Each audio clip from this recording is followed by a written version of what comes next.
Hey guys, today I'll show you how you can withdraw your funds from Fundednext to bank account. So let's get started.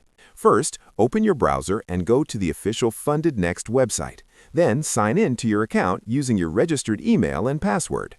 Before you can request a withdrawal, there are two important conditions you must meet. The first is that your account must have at least $20 available for withdrawal.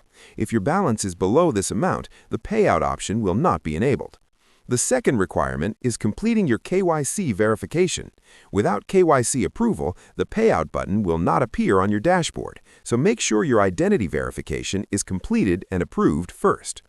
Once your KYC is approved, go to the dashboard and navigate to the Transactions section.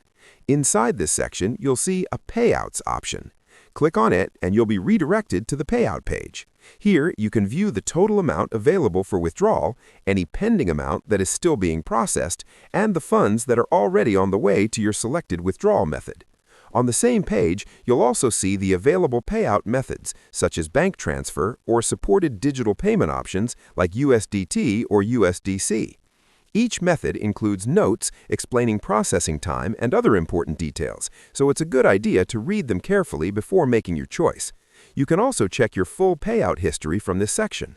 Once everything looks correct, simply click the Request Payout button, confirm your details, and submit your withdrawal request. Once submitted, Fundednext will process your payout and your funds will be sent to your selected payment method. That's it. I'll be back with more in the next video.